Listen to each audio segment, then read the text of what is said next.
여러분 안녕하십니까? 오철 교수입니다.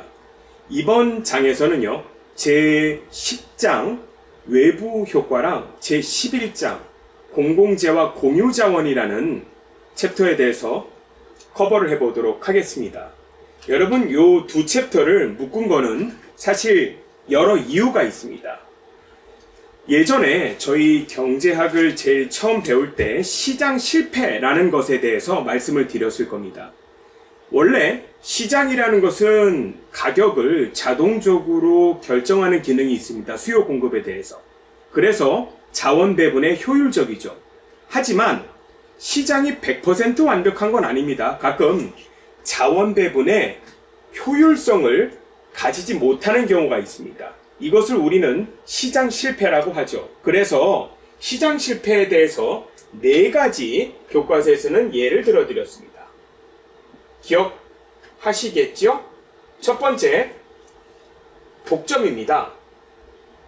시장 메커니즘에 맡겨두었는데 독점 기업이 나타나서 사실은 가격 결정에 영향력을 미친다면 자원 배분이 효율적으로 이루어지지 못할 겁니다. 두 번째는 지금 시장에서 배우는 것과 같은 외부성 혹은 이것을 외부 효과라고 합니다. 자, 이것은 한 경제주체 행위가 다른 경제주체의 후생에 영향을 미치는 경우죠. 대표적인 게 환경오염입니다. 이 경우는 시장에서 사적 경제주체들의 결정에 의해서 자동적으로 해결 못하는 경우가 대부분입니다. 자, 세 번째로는 공공재입니다. 말씀드렸듯이 아무리 거대 기업이라고 하더라도, 많은 돈을 번다고 하더라도 사실은 도로나 항만이나 아니면 가로등 같은 것을 설치하진 않습니다. 이런 경우를 우리는 공공재라고 부르고, 공공재는 정부에 의해서 공급이 되죠. 그리고 맨 마지막으로 뭐냐 하면 정보의 불균형입니다. 요 4가지가 시장 실패죠. 그래서 제10장의 제목이 외부 효과고 제11장이 공공재와 공유자원입니다. 그래서 요 두 관은 시장 실패의 일환으로서 다루게 됩니다. 자, 이제 우리 뭐 하는지 알겠죠? 그래서 제10장 외부 효과부터 설명을 하도록 하겠습니다.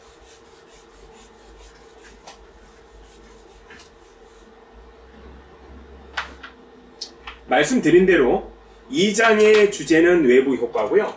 외부 효과란 무엇이고, 외부 효과가 존재하면 시장 결과가 왜 비효율적이 되는가 얘기해 보려고 하고요. 외부 효과를 해결하기 위한 정책, 그리고 외부 효과라는 게 말씀드렸듯이 시장 실패고, 이 경우에 정부가 개입을 하지만 민간에 의해서 외부 효과가 해결할 수 있는 방법은 무엇인지, 이것을 맨 마지막 주제로 다뤄보고자 합니다.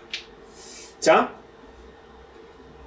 외부 효과가 없다면 완전 경제 시장이 가장 좋은 거죠. 말씀드린 대로 소비자잉여 생산자잉의 합으로 측정된 경제적 잉여를 극대화합니다. 하지만 보이지 않는 손해는 물론 강력합니다. 하지만 완벽한 것은 아니죠. 경우에 따라서 시장 실패가 발생하기도 합니다. 대표적인 시장 실패 하나가 바로 외부 효과입니다. 이것을 외부성이라고 번역을 하기도 하고요. 영어로는 externality 이렇게 부릅니다. 한 경제주체 행위가 다른 경제주체의 후생에 영향을 미치고, 중요한 것은 이에 대한 보상이 이루어지지 않죠. 이 경우는 자유시장 경제에 맡겨놨을 때 경제적 잉여가 극대화되지 못합니다. 자, 예를 들어 보시는 게 좋을 것 같은데, 기본적으로 2가지 유형이 있습니다. 하나는 외부 경제랑 외부 불경제입니다. 밑에부터 얘기할게요. 아마 밑에가 이해하기가 좀 더 쉬울 거니까요. 대표적인 외부 불경제가 무슨 말이냐면, 어떤 사람의 경제행위가 제3자에게 손해를 주는 행위입니다. 대표적인 게 환경오염이죠. 아니면 자동차 매연, 담배 연기, 혹은 시끄럽게 짖는 이웃집 강아지나 옆집의 요란한 음악 소리도 다 외부 불경제에 해당합니다. 이게 왜 외부 경제냐 하는 건 이렇습니다. 자, 원래 자유시장 경제에서는요, 모든 경제 주체들이 나의 이득을 위해서 행동합니다. 그게 사회적으로 당연히 좋은 결과를 초래하죠. 예를 들면 제가 뒤에 들을 계속해서 얘인데, 알루미늄 공장 사장이 알루미늄을 다른 경쟁업체보다도 좋게 싸게 만드는 것은 이유가 뭐죠? 네, 제 자신이 이득을 얻으려고 합니다. 하지만 결과적으로 이런 내 자신의 이득을 취하는 행위가, 다시 말하면 영어로 self-interest를 추구하는 행위가 사회적으로도 도움이 됩니다. 말씀드린 대로 다른 경쟁 상대보다 내가 돈을 벌기 위해서 나의 알루미늄을 보다 더 고강도로 가볍게 그리고 싸게 만든다면은 이것들은 예를 들면 자동차에 납품한다고 해볼까요? 자동차의 성능이 개선되겠죠. 그리고 자동차의 가격도 내려갈 겁니다. 물론 이것은 소비자로 이루어져서 소비자들의 혜택을 보겠죠. 결론은 내 자신의 이득을 위해서 한 행동이 오히려 사회에 도움이 되죠. 하지만 전제 조건이 있습니다. 다른 사람에게 해를 미치지 않는 경우죠. 예를 들면 알루미늄 공장에서요. 오염물질이 나와서 다른 사람을 괴롭힌다면 그것은 다른 문제일 겁니다. 여기서 다루는 외부 불경제라는 게 바로 후자에 해당하는 겁니다. 다시 말하면 내가 내뿜는 오염물질이 다른 사람에게 손해를 미치죠. 이 경우는 사인 간에 잘 해결이 안 됩니다. 자, 여기 나오는 모든 예들이 그렇죠. 제가 강아지를 길러요. 물론 제가 좋아서 기릅니다. 그리고 강아지를 바라보고 있으면 행복합니다. 저는.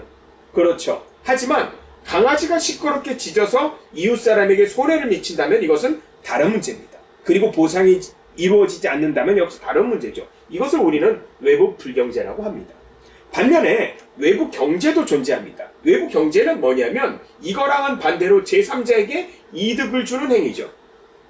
언뜻 생각하면은 시장 실패가 아닌 것 같아요. 아니 왜냐하면 이득을 주는 행동이면은 뭐 그냥 내버려두면 안 돼? 하지만 시장 경제에 맡겨놨기 때문에 오히려 이렇게 좋은 외부 경제를 주는 경제 활동이 오히려 위축되거나 혹은 더 과소 생산되는 경향이 있다는 겁니다. 대표적으로 예방접종이죠. 지금 코로나19가 물론 한참 유행해서 아마 이 예가 조금 더 실감이 날 수 있습니다. 하지만 우리는 코로나19 그 이전에도 여러 유행병들이 있어 왔습니다. 뭐 대표적인 최근의 유행병이 사스였죠. 여러분 사스 같은 경우에도 예방접종을 하죠. 예방접종을 하는 건 이유가 뭐죠? 내 자신을 위해서 합니다. 하지만 내가 예방접종을 함으로써 다른 사람에게 좋은 영향을 미치죠. 왜냐하면 다른 사람을 감염을 안 시키지 않습니까? 이렇게 좋은 것들은 말씀드린 대로 내가 내 자신을 위해서도 하지만 정부가 개입해서 무료로 예방접종을 실시했던 이런 경우가 굉장히 많습니다. 이게 외부 경제입니다. 기본적으로 두 가지 유형이 있는데요. 분석의 방법은 좀 다릅니다. 자, 말씀드린 대로 외부 불경제가 주는 행위는 사회적 최적 수준보다 과다 발생하고요. 외부 경제가 존재하는 행위는 사회적 최소 수준보다 과소 발생하는 이런 원인이 있다고 생각을 합니다. 자, 이거 지금 생각해보니까 맞네요. 그죠? 네, 그래서 정부가 개입을 해서요. 과다 발생하는 거를 낮춰야지 자원 배분이 효율적으로 가는 거고요. 역시 이 경우는 정부가 개입해서 사회적 최적 수준보다 과소 발생한 것을 더 높이는 이런 역할을 하는 게 바로 시장 실패지 정부의 역할이라는 거죠. 자, 여기서는 알루미늄 시장의 사례를 말씀드렸는데 제가 아까 잠깐 언급했던 바로 그 예를 이해하시면은 이해가 조금 더 편할 수 있을 겁니다. 자, 그래프로 이해하는 게 조금 더 쉬울 것 같은데요. 여기 보시죠. 이 그래프는 알루미늄 시장의 수요와 공급을 나타내고 있습니다. 자, 수요 공급이 있죠. 알루미늄의 가격은 수요 공급에 의해서 정해집니다. 여러분 여기서 조금 제가 어렵게 접근을 좀 해볼게요. 물론 결론은 뒤에 나옵니다만은 여러분 이 수요라는 거는 실제로 알루미늄 가격의 밸류를 나타냅니다. 맞죠? 그죠? 우리 수요를 어떻게 유도했었죠? 바로 전장에서. 어떻게 유도했었죠? 기억나시나요? 이녀에서 배운 적 있죠? 맞습니다. 이녀에서 네 사람이 등장했죠? 네 사람이 등장해가지고 비틀스 앨범을 경매장에서 살려고 했었죠. 맞죠? 예. 수요라는 건 일종의 이 알루미늄에 관한 사적 가치입니다. 일종의 밸류 곡선이에요. 그리고요, 공급은요, 일종의 비용 곡선입니다. 뒤에 증명을 하겠지만 이 공급 곡선은요, 사실은 어디로 귀결되냐면은 마지널 코스트로 이렇게 귀결이 됩니다. 물론 공급 곡선을 쉽게 설명하자면 가격이 오르니까 더 많이 공급한다, 이렇게 설명할 수 있겠지만 중학교식으로, 사실은 이제 대학 와서 배울 때는 결국은 이 공급 곡선이라는 게 마지널 코스트 때문에 이렇게 생긴다는 것을 여러분들 뒤에 가서 배우게 될 겁니다. 자, 아무런 일이 일어나지 않는 평화로운 시장이라면 균형이 여기죠. 그런데요, 이런 알루미늄 시장에서 만약에 오염이 발생했다고 봅시다. 그러면 사실은 이 공급 곡선을 다시 그려야 됩니다. 이 공급 곡선은 사적 공급이죠. 왜냐하면 제 알루미늄 서플라이어가 공급 곡선을 이렇게 그릴 건데, 만약에 여기서 오염 물질이 발생한다면은 공급 곡선이 두 개가 그려져야 되죠. 무슨 말이냐면 여기 나오는 사적 공급 곡선에다가 사회적 공급 곡선은 여기여만 됩니다. 이유는 이게 바로 외부 비용이에요. 다시 말하면 원래 수량이 여기에서 비용이 여기로 형성, 여러분 공급 곡선은 제가 마지널 코스트 그래프라고 그랬죠? 실질적으로 비용이 더 올라가야 된다는 거죠. 외부 비용만큼. 왜 외부 비용이 더 들죠? 아니, 왜냐하면요, 환경 오염을 정화하는 데 비용이 들지 않습니까?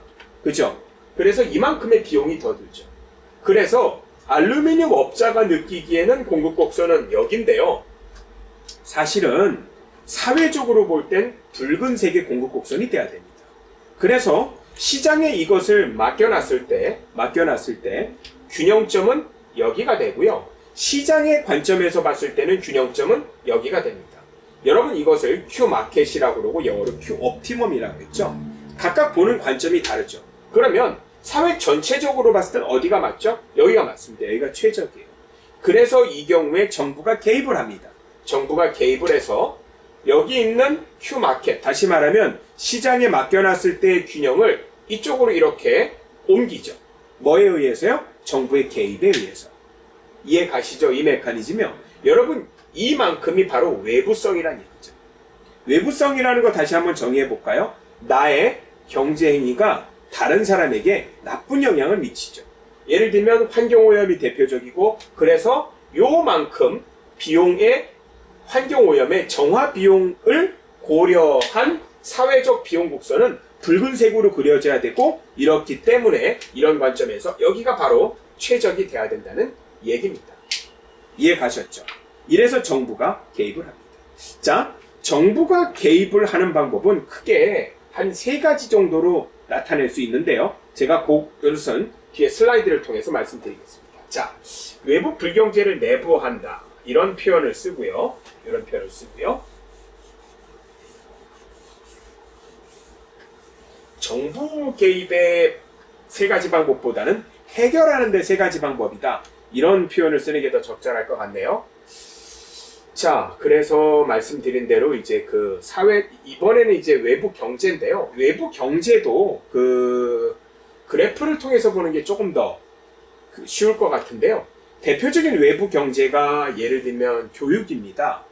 교육은 내 자신을 위해서 받죠. 하지만 내가 교육을 받으면 다른 사람에게 좋은 영향을 미칠 수 있죠. 그래서 대표적으로 외부 경제입니다. 이러는 경우는 뭐냐면 분석이 수요 곡선이 제가 말씀드린 대로 가치 곡선이라고 그러죠. 밸류. 다시 말하면 교육의 가치가 높습니다. 그래서 균형점이고 최적점입니다. 여러분 이 균형점은 어떤 의미에서 균형이냐면 시장에 맡겨놨을 경우의 균형입니다. 하지만 사회적 관점으로 봤을 때 최적점은 여기죠. 이게 뭐라고요? 지금 배우는 게 외부 경제입니다. 우리 방금 전에 배웠던 슬라이드 다시 한번 뒤로 가볼까요? 이게 뭐였죠? 예, 이게 외부 불경제고요. 이게 뭐였죠? 예, 이게 외부 경제입니다. 외부 불경제 문제가 뭐라고요? 예, 시장에 맡겨놓으면은 여기서 생산하죠. 다시 말하면 과대 생산돼요. 이래서 정부가 개입해서 과소 생산, 다시 말하면 과대 생산한 것을 이 최적 생산으로 옮겨놓는 게 바로 정부 역할이고요. 여기서는. 자, 이거는요. 시장에 맡겨놓으면 여기서 과소 생산이 됩니다. 정부가 개입해서 최적 생산으로. 다시 말하면 이거를 생산량을 더 높이려고 하는 거죠. 자, 여기 다시 보면은 내가 생각하는 교육의 가치는 파란 선입니다. 하지만 사회적으로 봤을 때 교육의 가치는 내가 생각하는 것보다 높다는 얘기죠. 왜냐하면 교육을 나는 나 자신을 위해서 받지만 받음으로써 여러 사람에게 더 좋은 영향을 미친다는 거죠. 그래서 과소 생산된 Q 마켓을 정부 개입으로 Q 옵티멈으로 가는 게 바로 이 정책의 목표라는 거죠. 여러분, 대표적으로 여기서 여기를 옮기는 정책 중에 하나가 바로 보조금입니다. 실제로 교육에 관해서 많은 보조금을 주고 있죠. 정부에서는요. 자, 해소하는 방법. 뭐 말씀드린 대로 대표적인 게 보조금이라고 말씀드렸죠. 이 산업정책은 무엇을 염두에 둔 거냐면 대표적으로 기초과학 같은 경우에는 수요 공급에 의해서 여기서 결정되는 거거든요. 하지만 기초과학에 의한 사실은 일종의 스필오버 이펙트라고 그러죠. 파장은 더 여러 산업에 미칩니다. 긍정적으로. 그래서 실제로 가치는 붉은색이죠. 근데 원래 시장에서 형성된 게 여기이기 때문에 어떤 인위적인 외부의 개입 없이는 일로 단순히 가지 않습니다. 그래서 말씀드린 대로 산업정책 같은 걸 세워서 정부가 이쪽으로 더 유도한다는 거죠. 그래서 외부 경제라는 것은요, 과소 생산되는 게 문제고 정부가 개입해서 이 생산량을 늘리는 겁니다. 자, 외부 효과 해소를 위한 정부 개입 공공정책이라고 했죠. 여기서 말씀드렸듯이 기본적으로 외부성은 정부 실패입니다. 아니, 시장 실패입니다. 이 경우는 정부가 개입하죠. 그죠? 정부가 개입합니다. 대표적인 수단으로 제일 첫 번째 나오는 게 바로 직접 규제 방식인데 이게 좀 별로 좋아 보이진 않죠. 직접 규제의 대표적인 게 그거죠. 뭐 예를 들면 환경 오염물질을 줄이자라고 그러면 개입을 해서 얼마 이상 오염물질 배출하면 처벌을 하는, 뭐 이게 대표적인 직접 규제죠. 대표적인 게 이제 배출량 규제잖아요. 맞죠? 예. 이게 가장 첫 번째 방법이고요. 두 번째는 시장 기능을 활용한 정책 수단이 있습니다. 대표적인 게 교정적 조세와 보조금 제도입니다. 자, 앞으로 가볼까요? 환경 오염이죠. 다시 말하면 정부 목표는 여기 Q 마켓을 Q 옵티멈으로 옮기는 겁니다. 이렇게 되려면 사적 공급 비용을 사회적 비용 수준으로 올리면 되겠죠. 여러분, 이렇게 공급 곡선을 올리는 방법 앞에 세금에서 배우지 않았습니까? 조세를 부과하면은 공급 곡선이 이렇게 위로 시프트 됐죠. 그래서 요만큼을 실제로 계산해서 이만큼의 세금을 부과하면은 공급 곡선이 위로 올라갑니다. 이것을 우리는 뭐라고 그러냐면 교정적 조세라고 표현을 합니다. 경제학자 중에 이 교정적 조세를 계산해낸 사람이 있어요. 피고라는 경제학자인데요. 그래서 이 교정적 조세를 우리는 피고세 이렇게 부르기도 합니다. 자, 대표적인 게 직접 규제, 두 번째로 교정적 조세 말고도요, 환경 오염에 대해서 특히 배출권 거래 제도라고 있는데요. 여기에 대해서 잠깐 더 설명을 하도록 하겠습니다. 자, 제가 아까 말씀드린 요약이 바로 뒤에 있습니다. 직접 규제 명령과 통제라고 그랬죠. 대표적인 통제가 아까 말씀드린 대로 배기가스의 상한선을 결정한다든가 대표적인 통제고, 모든 사람에게 예방접종을 의무화해요. 뭐 이런 것도 명령과 통제에 의한 직접 규제 방식입니다.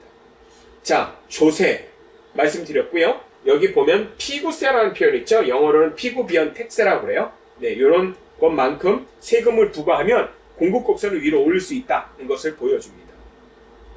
제 마지막 제도인데요. 지금까지는 우리 외부성을 뭐라고 간주했냐 하면은 시장 실패로 간주했죠. 그런데요, 항상 정부 정책의 문제라는 게 정부 정책이 항상 성공한다는 보장은 없습니다. 정부가 효율적인 집단이 절대로 아니거든요. 말씀드린 대로 국민 세금에 의해서 운영되는 데다가 인센티브 시스템이라는 게 없는 조직입니다. 그리고 사실은 효율성을 추구하기보다는 여러 정치적인 목적들을 추구하는 경우가 굉장히 많죠. 그래서 정부한테 효율성을 기대한다는 것은 조금 무리합니다. 자, 그러면 아까처럼 시장 실패는 분명하고 이런 경우에 정부가 개입을 안 하고 혹시 해결할 수 있는 방법이 없을까? 라는 생각을 하게 됐고요. 대표적인 시장 기능을 활용한 정책 수단 중에 하나가 환경오염 배출권 거래제도라는 게 있습니다. 한 번쯤은 여러분들 들어보셨을 것 같은데요. 영어로는 Tradable Pollution Permit라고 합니다.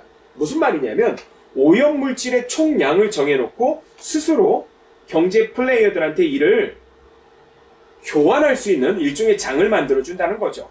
제일 앞으로 한번 다시 가보겠습니다. 여러분 여기서 보시면 환경오염이 발생했죠? 그죠? 시장에 내부려 뒀을 경우는 여기서 생산합니다. 이게 굉장히 많은 양이라는 거죠. 환경오염을 고려하면. 그래서 사회적 비용을 고려한 Q옵티멈은 여기에요. 이만큼의 갭이 생기죠. 아까 말씀드린 대로 제일 첫 번째 방법으로 명령과 통제에 의해서 배출가스의 상한선을 정해놓고 억지로 옮길 수 있습니다. 두 번째로는 뭐냐면 세금을 부과해서 이렇게 옮길 수도 물론 있죠. 그런데 아까 말씀드린 대로 첫 번째, 두 번째는 일종의 정부 주도죠. 그래서 마지막으로 소개하는 이 오염 배출권 거래제도라는 이것은 뭐냐면 여기 나오는 Q옵티멈을 누군가 계산해서 정해놓고 이만큼에 대해서 서로 거래해서 이 양을 맞추자는 겁니다. 기본적으로. 이게 기본적인 어떤 그 모형의 이 전체적인 설계죠. 그래서 오염물질 총액을 배출권을 시장에서 거래하도록 하는 제도입니다. 이런 경우 오염물질을 낮은 비용으로 효과적으로 줄일 수 있는 기업은 배당된 배출권을 시장에서 팔겠고요. 오염물질 감소에 높은 비용을 치러야 하는 기업은 차라리 배출권을 시장에서 구입합니다. 다시 말하면 정부의 개입 없이 결과적으로 오염된 총량을 최소한으로 이렇게 메커니즘에 의해서 맞추게 된다는 거죠. 여러분 실제로 이 오염물질 거래 제도는 실제로 있는 거 아시죠? 네, 아직 우리 아시아권에서는 실시하고 있지 않지만 미국과 그리고 유럽에서는 이걸 이미 실시하고 있습니다.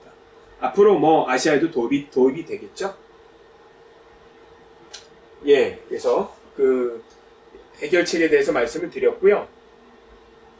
그 제가 방금 전에 말씀드린 이 오염 배출권 거래 제도 있죠? 이 오염 배출권 거래 제도의 이론적인 배경을 제공한 경제학자가 바로 코스라는 사람이고요. 이 정리를 경제학적으로 코스 정리라고 하고 영어로는 더 코스 티어렘이라고 합니다. 이 사람의 정리라는 게 뭐냐면 협상의 기회비용이 작다면 관련 당사자들이 자율적 협상을 통해서 외부 효과에 의한 비효율성을 시장에서 효율적으로 해결할 수 있다는 바로 얘기인데요. 이 코스 정리의 핵심은 바로 거래 비용이 작다는 데 있습니다. 만약에 아까처럼 오염물질을 서로 거래하라고 했는데 사실은 서로 거래하라고 하면 거래 비용이 굉장히 크죠. 왜냐하면 실제로 오염물질 총량을 적게 배출한 업체를 찾아내서 그리고 그 업체랑 매번 협상을 해야 되잖아요.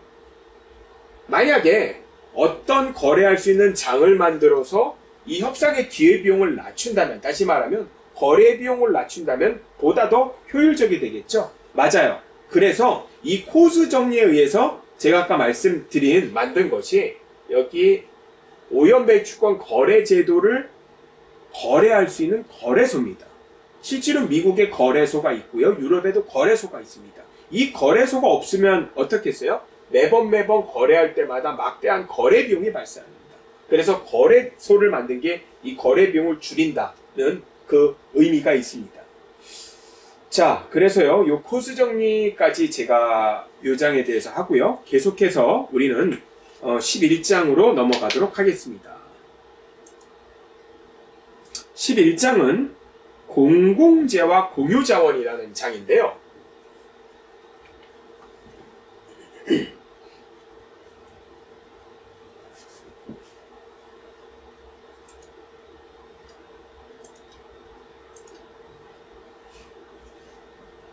두 가지 재화가 있죠. 공공재, 공유자원.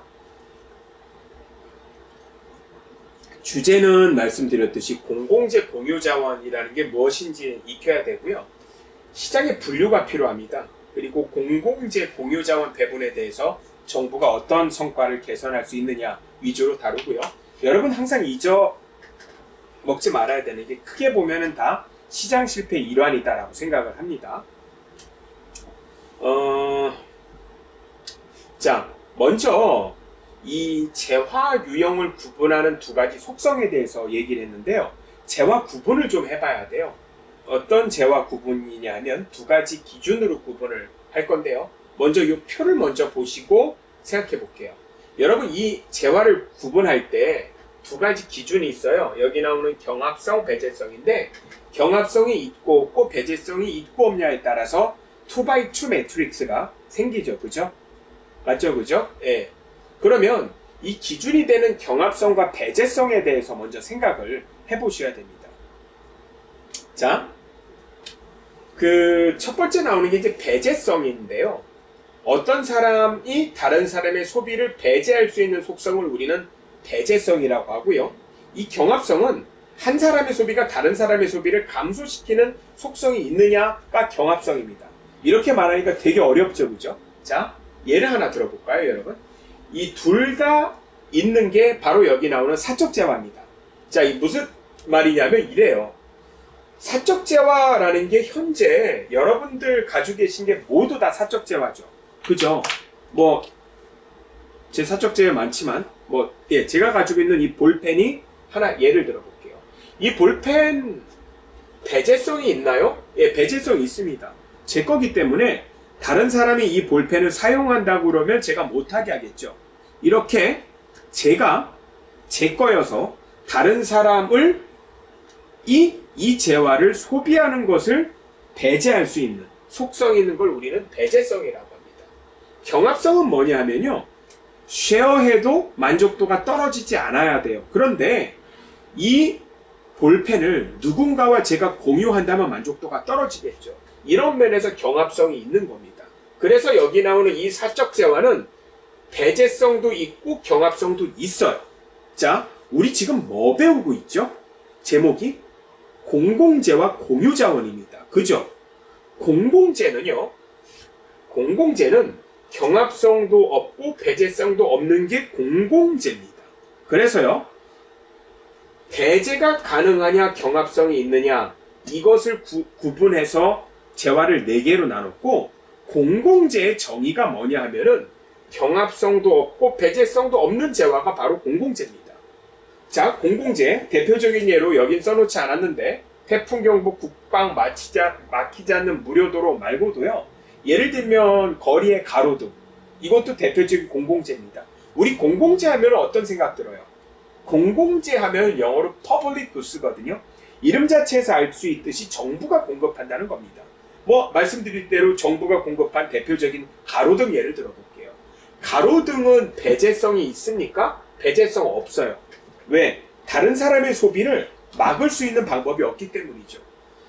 가로등은 경합성이 있습니까? 없습니까? 경합성 없어요. 경합성이라는 게 뭐라고 그랬죠? 다른 사람과 함께 사용해도 만족도가 떨어지지 않죠. 가로등은 다른 사람과 함께 사용해도 만족도가 떨어지지 않습니다. 그래서 공공재죠.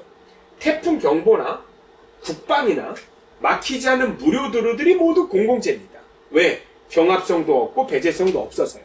이해가셨죠? 분류. 자, 특이한 재화 중에 하나가 여기 공유자원이라는 게 있습니다. 공유자원은 뭐냐면 배제성은 없지만 경합성이 있어요. 다시 말하지만 다른 사람이 이 재화를 쓰는 것을 막을 수는 없지만 다른 사람이 쓰면은 함께 쓰면은 만족도가 떨어지죠. 대표적인 게 바닷속의 물고기겠죠. 누구나 물고기를 잡을 수 있습니다만 옆에서 와서 예를 들면 촘촘한 트롤 어선으로 물고기를 싹 잡아간다면 경합성이 있겠죠. 환경, 다른 사람이 같이 맑은 공기를 쓰는 것을 막을 수는 없습니다만 경합성이 있습니다. 다시 말하면 여러 사람들이 많이 사용하면 많이 사용할수록 사실은 좋은 게 줄어들 수 있겠죠. 네, 이런 면에서 경합성이 있고요. 여기 도로 같은 경우에도 막히지 않는 무료도로 같은 게 경합성이었지만 도로가 막힌다면은 다른 사람에 의해서 제 권리가 침해당하죠. 이런 것들이 대표적인 공유자원. 자, 문제는요, 공유자원 공공재, 다시 말하면 재화의 특성상요, 여기 나오는 배제 가능성인데 다른 사람이 사용하는 것을 배제할 수 있냐라는 건데요. 이런 성질이 없으면은요, 다른 사람이 다시 말하면 이 재화를 사용하는 것을 막지 못한다면은 이 무임승차 문제가 발생합니다. 뭐 공공재가 그래서 대표적으로 무임승차 문제가 있죠. 그래서 사적 기업이 공공재를, 사적 재화의 공공재를 공급을 못하는 겁니다. 그래서 정부가 공급을 하죠. 대표적인 말씀대로 문제가 이 무임승차 문제 때문에 그렇습니다. 자, 해결책이요? 해결책 여러 방법들이 있겠죠? 일단 공공재를 정부가 공급하면 됩니다. 그죠? 네, 정부가 공급하면 돼요. 네, 정부가 공급하죠. 뭐 중요한 정보, 그 공공재들, 국방이나 기초과학이나 뭐 이런 것들이 공공재입니다. 뭐 등대는 공공재인가 한번 읽어보시고요. 이것도요. 그 공공재를 분석할 때 실제로 비용 편익 분석이라는 걸 합니다. 그래서 비용이 크면은 뭐냐면은 그 공공재를 공급을 안 하고요. 편익이 크면은 공공재를 분석을 합니다. 기본적으로 공공재 공급에 있어서 정부의 프로젝트는 기본적으로 비용 편익 분석을 하도록 되어 있습니다. 어떤 공공재를 제공하느냐에 따른 사회적 비용과 편익을 비교하는 연구, 이게 바로 비용 편익 분석입니다. 물론 굉장히 자의적이에요. 어디가 자의적이냐면 저 편익 분석이 굉장히 자의적이죠. 예, 그래서 분석에 여러 어려운 점은 있다라는 것을 말씀드립니다. 자, 또 하나의 재화가 공유자원이죠. 공유자원은 정의가 뭐였죠? 남을 배제할 수는 없지만 경합성이 생기는 게 바로 공유자원이라고 했죠. 대표적인 게 아까 말씀드린 대로 연근의 어업이고요. 다시 말하면 이 경합성이 항상 문제가 됩니다. 누구나 공짜로 사용할 수 있지만 하지만 누구나 다 사용하다 보면은 경합성이 발생하죠. 대표적인 공유자원 뭐 딱 떠오르는 거 없습니까? 예, 환경이죠. 맞죠? 깨끗한 환경입니다. 우리는 환경을 굉장히 아무렇지도 않게 사용한다고 하지만 많은 사람들이 사용하면 사실 오염되는 경향이 있죠. 그래서 아주 유명한 용어 중에 하나가 공유지의 비극이란 용어입니다. 영어로 The Tragedy of the Commons인데 영어로 The Commons라는 게 공유자원이고요. 공유지의 비극이래요. 뭐 교과서에서 들은 예가 이제 양이죠. 예를 들면 목초지에 양이 있으면 양이 한 마리 두 마리일 땐 상관없는데요. 여러 양들을 막 풀어놓는다면 사실은 그 공동 목초지는 황폐화되죠. 일종의 외부 불경제랑 비슷한 경우가 굉장히 많아요. 이런 경우는요. 뭐 해결은요. 양의 숫자를 규제할 수 있고요. 양의 소유에 세금을 부과할 수 있고요. 뭐 예를 들면 허가권을 경매할 수도 있습니다. 그런데 가장 좋은 방법은 뭐냐면 사실은 공유지를 분할해서 각각 소유하게 만드는 거죠. 이러면 내 거죠. 이렇게 막 황폐하게 사용하지도 않습니다. 대표적인 공유자원이 말씀드린 대로 깨끗한 환경이죠. 예. 혼잡한 도로도 말씀드린 대로 공유자원입니다. 그래서 가끔 도심에서는 이 도로도 역시 공유자원이라고 간주를 해서 여기에 세금을 매기기도 합니다. 우리도 남산 1호 터널과 3호 터널에 돈을 내는 데가 있잖아요. 그죠? 그래서 도심에 진입할 때 이 통행세를 거둡니다. 물고기 돌고래 같은 야생 동식물도 대표적인 그 공유자원 중에 하나죠.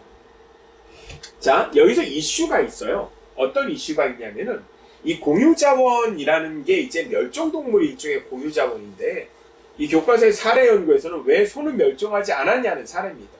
여러분, 소랑 코뿔소는 둘 다 소라는 공통점이 있죠. 근데 소는 굉장히 개체수가 많고요. 오히려 코뿔소가 개체수가 별로 없어요. 멸종동물이에요. 실제로 개체수도 줄고 있고요. 왜 그럴까? 아니, 왜냐하면 소는 다 주인이 있잖아요. 반면에 오히려 코뿔소는 공유자원으로 지정해서 보호하고 정부가 개체수를 보호하려고 노력하지만 실제로는 그렇지가 않죠. 어떻게 보면 주인이 없기 때문에 방치되는 경우가 굉장히 많습니다. 뭐 재밌는 예가 있는데요. 이제 코끼리도 멸종동물 중에 하나인데 이 케냐나 탄자니아에서는 코끼리 사냥을 금지하고, 왜냐하면 공유자원이니까요. 상하관을 불법화하고 정부가 굉장히 노력을 했음에도 불구하고 오히려 코끼리 개체수가 감소하는 반면에 보츠와나나 말라위 같은 데서는요. 코끼리를 뭐냐면 거기 있는 소유 국립공원에 있는 부족들한테 이걸 불화를 해줬죠. 그리고 자기 코끼리 사냥을 자기 소유 토지세에서만 허용하는 이런 정책을 썼는데 뭐 결론적으로 개체수가 오히려 더 늘었다는 거죠.